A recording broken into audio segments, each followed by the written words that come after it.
just getting ready to go into work in a few minutes. So I wanted to have like a really quick discussion. I'm going to toss this one out for the travel nurses.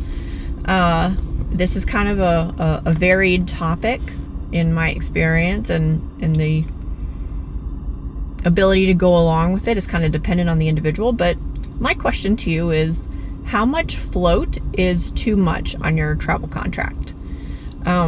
I recently worked a contract where I was floated to Step-down and Med Surg units about 80% of the time.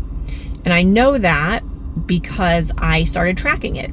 I would go in for a shift and, float, okay, like whatever, this is my first shift of the week, it's fine, I'll be back in my home unit. Now, mind you, this was an ICU contract. Like, I signed a contract, it was listed as an ICU contract. Go in the next night, going to be floated again. I was like, really? I just floated. Well, their policy was they had dissolved their float pool, and so they essentially used travelers as their float pool.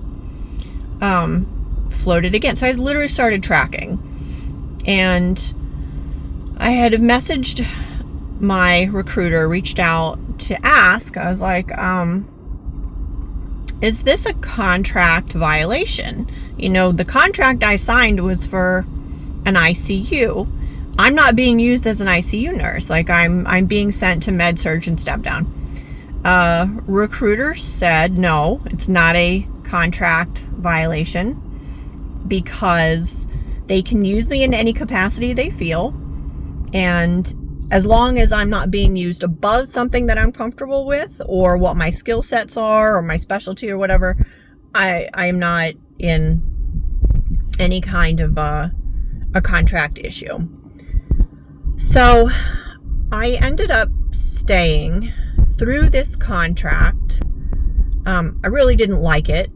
I absolutely turned down their offer to renew, because that's not what I signed up for. One of the coworkers I had, who was a traveler, one night I worked with her. It was the first and only night I ever worked with her. She was about halfway through her contract, and that was her last shift. She said, I'm not dealing with this. I did not sign up to be a float nurse. I'm being floated every single night, and I'm terminating my contract. I thought about it. My recruiter offered several times to just end the contract, but I didn't want to do that. I've never terminated a contract. I've never been terminated from a contract. It's just a precedent I really didn't want to start. And so I told him, I'm like, no, I'm not really happy about this, but if I felt my nursing license was in danger, then I would end a contract without blinking an eye. But, I can tough out almost anything for 13 weeks. This is not ideal, but I'm going to stick it out and finish the contract. So my feedback, because they now ask, and I don't know if they just have in the past and I've never really bothered with it, but I get after every contract feedback links. So I definitely took the time to feed this one back, and I did repeatedly with my recruiter, in that I feel like these listings are really disingenuous. That, if they're posting for an ICU position, but they're really using you as float pool, and you're floating 80% of your contract, that's a disingenuous listing. I have seen contracts that are for ICU, but it specifically states, because I was actually interested in it, it was in a location I was looking at, but it specifically stated you will float frequently, and I hard pass. I'm not doing that.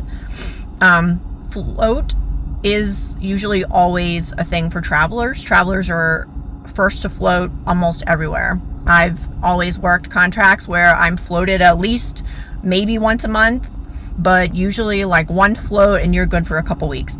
In the time I've been traveling, which is since December of 2021, I have never been floated so much.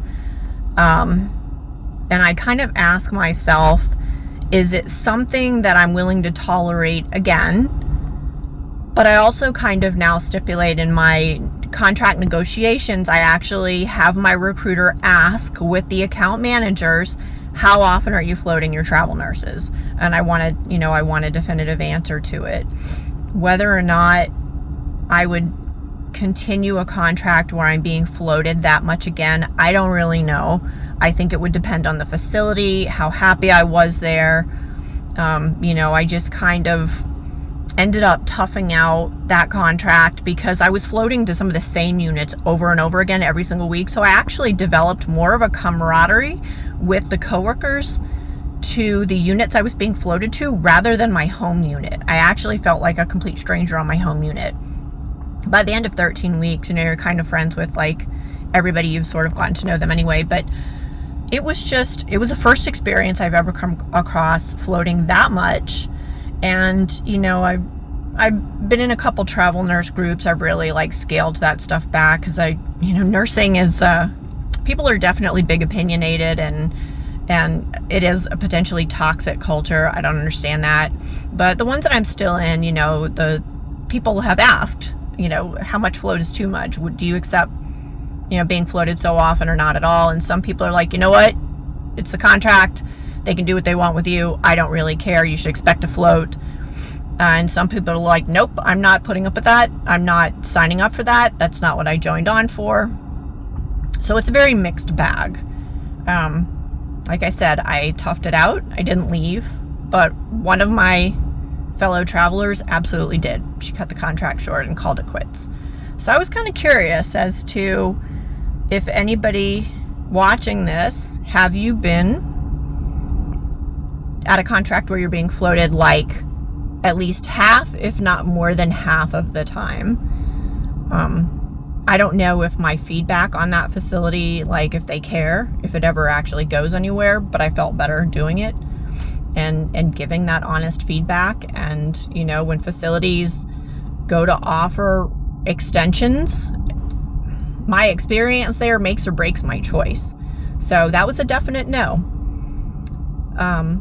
So that's kind of a first in my years of travel that I've had to experience that.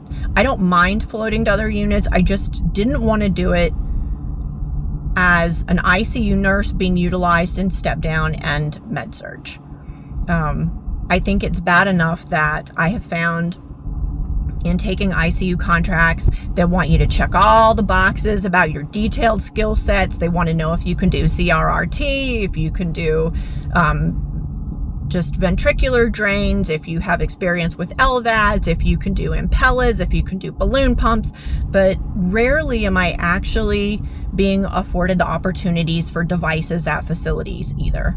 I had to renew for a contract I'm in currently. I had to renew my Impella training all over again. I've never even been given an Impella as a traveler. I've never been, I've never been given, I go through entire contracts where I've not been given CRRT, where I'm not given a balloon pump, where I actually had a patient go to the cath lab, come back with a balloon pump, and that patient was taken away from me and given to a staff nurse, even though I have experience with balloon pumps.